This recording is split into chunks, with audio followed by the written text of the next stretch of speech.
Le soir tombe, je dîne avec ma mère Claudine et mes filles Chloé et Julia, tout en haut d'un palace parisien. Dehors, la tour Eiffel scintille dans la nuit. Et juste à côté, posé au bord du toit, un avion blanc dont personne ne sait où il est tombé. Épisode L'oiseau blanc, le mystère Ningesser et Colli. Chapitre 1 La table face à l'oiseau. On dîne devant un fantôme de 11 mètres et on ne sait même pas s'il a gagné. On est au dernier étage du Péninsula, avenue Kléber, à 2 pas de l'Arc de Triomphe. Dehors, le jour vient de tomber et Paris s'allume doucement sous nos pieds, un océan de lumière jusqu'à l'horizon. À notre table, 3 générations. Ma mère, mes 2 filles et moi au milieu à écouter les rires courir d'un bout à l'autre de la nappe.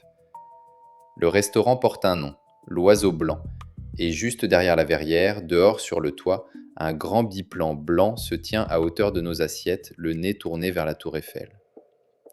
D'après l'hôtel, cette réplique, une version réduite car l'avion d'origine était plus grand encore, mesure près de 11 mètres d'envergure, ailes déployées, comme retenu une seconde avant de plonger dans la nuit. Et là, il faut que je vous dise une chose. Cet avion n'est pas un décor, c'est le portrait d'un disparu. Ce soir, on dîne sous un fantôme, et un siècle plus tard, on ne sait toujours pas s'il a triomphé ou s'il s'est abîmé en mer. Gardez ça en tête parce que d'un coup, tout le repas prend un autre goût. Le service démarre et la table s'anime.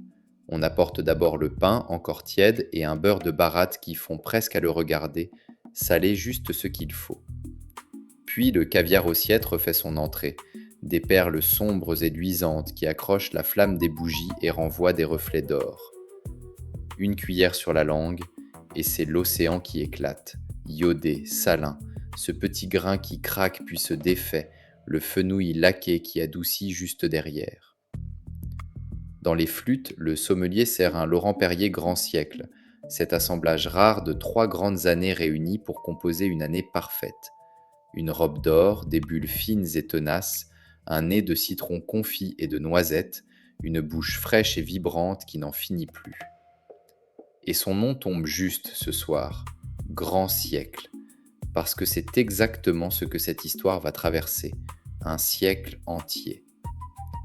Les rires repartent, les joues de Chloé ont rosi à la lueur des bougies, Julia ne quitte plus la baie vitrée des yeux.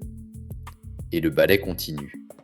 Voilà le homard bleu saisi à la flamme qui arrive sous un voile de fumée. Sa chair nacrée, presque rose, se détache en gros morceaux nappés d'un jus brûlant. Un parfum de géranium et de vanille monte, sucré, végétal, et vient se poser sur le pourpre profond de la betterave et l'acidité dorée de l'ananas. Le sommelier verse un meursault couleur d'or pâle, rond et beurré, presque crémeux, qui enrobe l'iode du homard et reste là, longtemps, en bouche. On ferme les yeux une seconde. Arrive ensuite le pigeon, rôti rosé, la peau laquée et brillante, presque caramélisée. Une chair dense, parfumée à la cerise, relevée d'une pointe de menthe. Et là, le sommelier change de registre. Il glisse un volnay, un pinot noir de Bourgogne tout en dentelle, des tanins soyeux, un fruit rouge qui répond au laquais. Puis vient le moment qu'on n'attend jamais assez, le chariot de fromage. Une ronde de pâte affinée, du plus crémeux au plus puissant, et ce dernier morceau aux fruits noirs et épicés qu'on garde exprès pour la fin. Et le dessert, enfin, un chocolat de Madagascar, d'un noir profond, presque amer, qui claque sous la cuillère puis fond lentement, avec ce gruet de cacao qui croustille. La bouchée qui fait taire la table une seconde entière. Dehors, la nuit est tombée pour de bon, Paris n'est plus qu'un tapis de lumière jusqu'à l'horizon. Et soudain, à l'heure pile, la tour Eiffel s'embrase, des milliers d'éclats qui crépitent dans le noir. Julia ouvre grand les yeux, ma mère sourit sans un mot, et l'espace d'une minute, le scintillement court sur les ailes blanches de l'avion, dehors, comme s'il s'allumait pour nous. On lève nos verres sous les 2 étoiles du restaurant, face à ces 2 hommes qui ne sont jamais rentrés. Et le plus troublant, c'est qu'à notre table, on ne regarde pas tous le même avion. Pour ma mère, ce biplan blanc, ce sont les récits d'aviation que lui faisait son père, du temps où décoller tenait encore du miracle. Mes filles, elles, voient surtout un engin au pétrole, une machine qui abîme la planète à petit feu. Un seul avion sous nos yeux et déjà deux mondes qui ne se comprennent plus. Revenons en arrière. Mai 1927. L'homme aux commandes s'appelle Charles Ningesser et c'est déjà une légende vivante. Dès le début de la Grande Guerre, ce cavalier devenu pilote se fait remarquer en capturant une voiture allemande, une Morse, derrière les lignes ennemies. Le geste lui vaut la médaille militaire et un surnom, le hussard de la mort. Dans les airs, il devient l'un des plus grands chasseurs français. D'après l'Aéroclub de France, on lui crédite 43 victoires homologuées, juste derrière les deux idoles du pays, Fonck et Guynemer. Mais le chiffre ne dit rien du personnage. Sur le flanc de son avion, il a fait peindre un blason qui glace le sang, un cœur noir, et dedans, une tête de mort posée sur un cercueil entre deux bougies d'enterrement. La mort, en peinture, sur sa propre carlingue. Son corps, lui, est déjà à moitié brisé. Au fil des accidents et des combats, Ningesser accumule les fractures, de la mâchoire jusqu'aux deux jambes. À la fin de la guerre, raconte-t-on, on doit le hisser dans le cockpit tant ses articulations le trahissent. D'où son autre surnom, l'indestructible. Un homme que la guerre n'a jamais réussi à tuer. À côté de lui, le navigateur. François Coly, un Marseillais d'origine corse, ancien capitaine au long cours. Il a passé sa jeunesse sur les mers, à lire le ciel et les étoiles pour trouver sa route. Reconverti dans l'aviation, il signe après la guerre de grands raids, dont une liaison entre la France et le Maroc.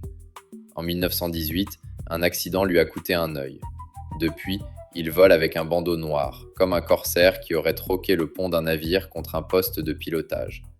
C'est lui qui devra guider l'oiseau blanc à l'estime, au sextant et à la carte, au-dessus de milliers de kilomètres d'océan vide.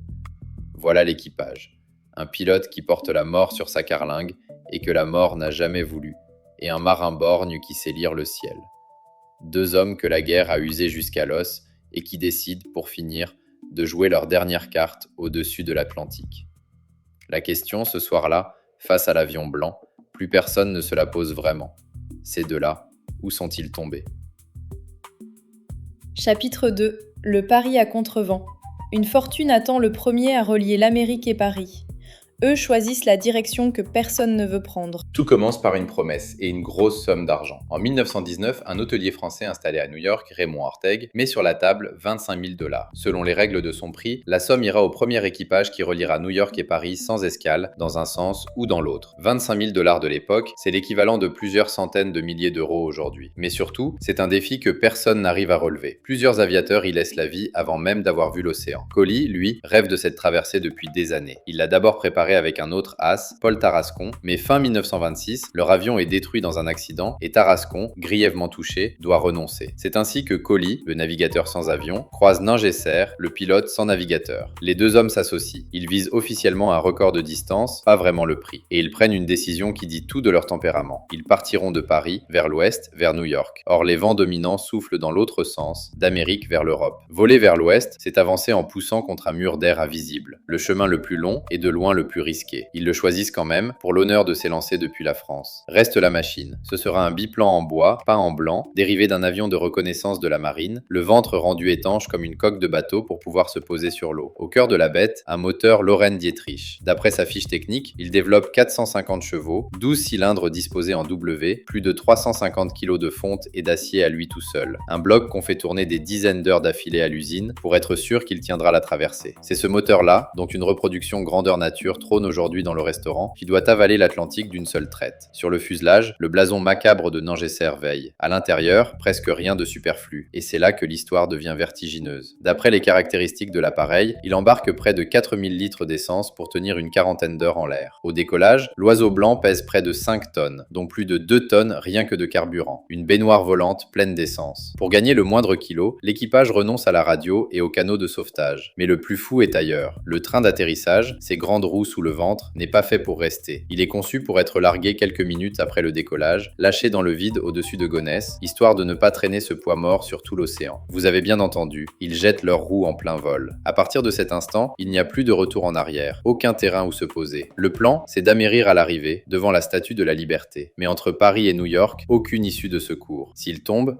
à l'eau, et personne ne le saura avant longtemps. Le 8 mai 1927, avant l'aube, une foule s'est massée au Bourget. L'oiseau blanc s'élance, si lourd qu'il lui faut presque toute la piste pour s'arracher du sol. D'après le rapport officiel d'enquête, il décolle vers 5h17. Et là, au-dessus de Gonesse, comme prévu, le train d'atterrissage se détache et bascule dans le vide. Ce sera, on le sait aujourd'hui, le seul morceau de l'avion qu'on reverra jamais. Escorté un temps par d'autres appareils, l'avion file vers la Normandie, passe au-dessus d'Étretat, salue la falaise et met le cap sur la mer. Sur la plage, on agite les bras. On ne sait pas encore qu'on vient de voir l'oiseau blanc pour la dernière fois sur le sol de France.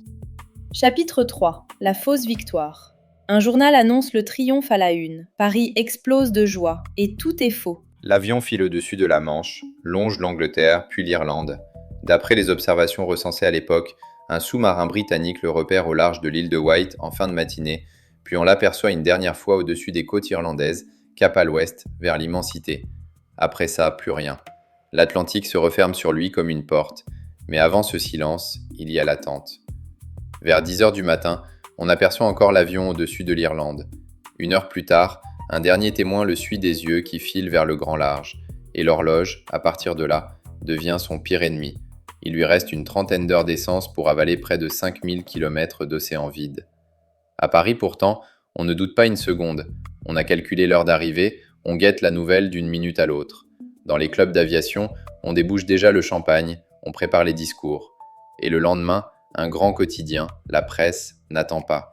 Il sort une édition spéciale avec un titre triomphal annonçant que Ningesser et Colly ont réussi, qu'ils sont arrivés à New York. L'article raconte la foule américaine en liesse, l'amérissage devant la Statue de la Liberté jusqu'aux premiers mots des héros. Des centaines de milliers d'exemplaires partent dans les kiosques, le pays entier veut y croire. Tout est inventé, de la première à la dernière ligne. Dans la rue, c'est l'ivresse, on s'embrasse, on sort les drapeaux. La France tient ses champions et ils ont battu les Américains chez eux. Puis, dans la nuit, les câbles arrivent d'Amérique et démentent tout. Personne n'a vu l'oiseau blanc à New York, ni nulle part ailleurs. La fierté vire à la rage. Une foule en colère s'en prend aux locaux du journal et les saccage.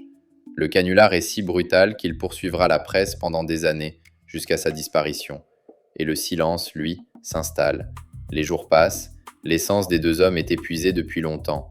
On comprend, lentement, qu'ils ne reviendront pas. La France retient son souffle, espère un radeau, une île, un miracle. Rien. Des navires guettent l'horizon, on promet des récompenses à qui retrouvera l'équipage. Le large reste muet. Et c'est là que le sort devient cruel. 12 jours après le départ de l'oiseau blanc, le 20 mai 1927, un jeune Américain presque inconnu décolle d'un terrain près de New York à bord d'un petit monoplan, le Spirit of St. Louis. Il s'appelle Charles Lindbergh. Le garçon a choisi le sens facile, celui des vents porteurs. Seul à bord, sans navigateur, il avale près de 6000 km et se pose au Bourget, là même d'où les Français étaient partis. Selon le Smithsonian, son vol dure environ 33h30. Il rafle le prix Orteig, la gloire mondiale, les défilés. Et il y a ce geste qu'on n'oublie pas. À peine descendu de son avion, Lindbergh demande à voir la mère de Ningesser pour lui dire de ne pas perdre espoir. Le vainqueur venait consoler la famille du disparu. Et là, à ma table, entre ma mère et mes filles, je repense à cette mère-là, qui attend un fils qui ne reviendra jamais. Chapitre 4. Les fantômes de minuit. Et si vous avez presque réussi ? Un siècle plus tard, on cherche encore l'épave. Et si l'histoire qu'on vient de raconter était fausse ? Pas le canular du journal, non, la conclusion elle-même. Et si Ningesser et Colly avaient presque gagné ? Cette idée hante les chercheurs depuis bientôt un siècle. Parce que là-bas, de l'autre côté de l'océan, des gens ont entendu quelque chose. À Terre-Neuve, le 9 mai 1927, des habitants de Harbour Grace décrivent un avion blanc qui tourne dans le brouillard. D'après les enquêtes menées des décennies plus tard, une douzaine de témoins le long de la côte est évoquent un appareil et un bruit de moteur ce jour-là. Plus au sud, dans les forêts du Maine, un pêcheur nommé Henson Berry jure avoir entendu, ce même 9 mai, un moteur qui tout saute au-dessus des arbres, puis un grand fracas du côté d'un étang isolé. Et si l'oiseau blanc s'était écrasé là, à quelques heures du but, après avoir bel et bien franchi l'Atlantique ? Dans les années 80, des passionnés s'emparent de cette piste. Tout part d'un long article publié en 1980 par l'écrivain américain Gunnar Hansen qui exhume le témoignage du pêcheur. Une organisation américaine, le groupe TIGAR, lance alors le Project Midnight Ghost, le projet du fantôme de minuit, d'après une phrase de Lindbergh lui-même qui comparait les deux disparus à des fantômes évanouis dans la nuit. D'après TIGAR, près de 200 bénévoles ratissent les collines du Maine aux détecteurs de métaux du milieu des années 80 au début des années 90. Ils remontent quelques objets troublants, un vieil étui à cigarette orné de cigognes, 2 fragments de métal, rien pourtant qui prouve quoi que ce soit. La forêt garde son secret. Côté français, l'enquête est relancée dès les années 80 à la demande d'un neveu de Ningesser, puis reprise par l'aventurier Bernard Decré à partir de 2008. Decré épluche les archives et sonde la mer au large de Saint-Pierre-et-Miquelon avec l'aide d'un patrouilleur de la Marine nationale. Lui est convaincu que l'avion s'est abîmé tout près du but, dans les eaux de l'archipel, là où un pêcheur, jadis, aurait entendu un moteur dans la brume puis un choc en mer. Mais l'océan, là encore, ne rend rien. Pas une aile, pas un morceau du moteur Lorraine, pas un ossement. En 2015, la Fédération aéronautique internationale lui décerne tout de même un diplôme, en reconnaissant que l'oiseau blanc a été vu et entendu par au moins 12 personnes à Terre-Neuve. Et puis il y a ce geste, en 2017. La ville de Paris fait modifier une plaque, rue Ningesser et Colly. On efface la mention « aviateurs disparus » et on grave qu'ils ont traversé l'Atlantique les 8 et 9 mai 1927. Officiellement, la capitale leur reconnaît la traversée. Sauf qu'aucune preuve à ce jour ne le confirme. Des spécialistes de l'aviation s'étranglent. On vient de transformer un peut-être en certitude gravée dans la pierre. Un siècle après, l'oiseau blanc reste ce que certains appellent l'Everest des mystères de l'aviation. Une énigme que personne n'a su gravir jusqu'au bout. Chapitre 5. Trinqué à un fantôme. Retour à la table face à l'avion blanc. Mais que célèbre-t-on, au juste ? Alors revenons à notre table, derrière la verrière, face à la tour Eiffel qui scintille dans la nuit. Ce homard bleu à la flamme, ce verre de meursault tendu vers le métal clair de la réplique, à quoi trinque-t-on au juste ? Personne, dans la salle, ne peut vraiment répondre. À une victoire ou à un mystère. Et c'est précisément ce qui rend ce lieu fascinant. Pensez-y. Un palace aurait pu installer face à ses clients l'avion de Lindbergh, le gagnant, le héros incontesté. Il a préféré l'autre, celui des disparus. 11 mètres de répliques suspendues pour 2 hommes dont on ne sait même pas s'ils ont touché l'Amérique. C'est un parti pris magnifique. On y préfère le panache à la preuve, l'élan au résultat. Parce que l'oiseau blanc, au fond, raconte une chose que Lindbergh ne raconte pas. Lindbergh, c'est la réussite, nette, mesurée, à la minute près. Ningesser et Colly, c'est le presque. Et le presque a un pouvoir étrange sur nous. Une histoire qui finit bien se range sagement dans les livres. Celle qui ne finit pas reste vivante, ouverte, à portée de rêve. Tant qu'on n'a pas retrouvé l'épave, Ningesser et Colly continuent de voler, quelque part, dans nos têtes. Et c'est sans doute pour ça que cette histoire serre le cœur ce soir-là, à une table de 3 générations, de ma mère Claudine à mes filles Chloé et Julia, près d'1 siècle après le décollage du Bourget. Mes filles n'y voient peut-être qu'une vieille mécanique au pétrole, mais cette histoire-là ne parle pas de moteur. Elle parle de 2 hommes et d'un rêve impossible. Et ça, aucune génération n'y reste insensible.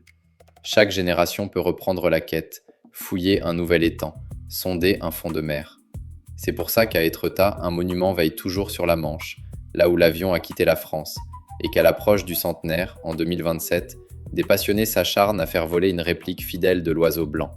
Non pas pour prouver quoi que ce soit, mais pour redonner de l'air à un rêve resté suspendu. Et ce soir-là, justement, la tour s'est embrasée une dernière fois avant qu'on parte. 1 minute de scintillement, et l'avion blanc s'est rallumé dehors, comme s'il décollait à nouveau. Puis l'éclat est retombé, et la carlingue est redevenue une ombre tournée vers la nuit. C'est exactement ça, l'oiseau blanc. Une lumière qui jaillit à chaque génération, le temps d'y croire, puis qui s'éteint, sans qu'on sache jamais où elle s'est posée. Cet avion n'est pas un trophée, c'est une question suspendue au-dessus de nos assiettes. 2 hommes au corps brisé sont partis vers l'ouest, contre le vent, sans roue pour faire demi-tour. Et quelque part entre l'Irlande et l'Amérique, ils ont rejoint la seule catégorie d'histoire qu'on n'oublie jamais, celles qui n'ont pas de fin.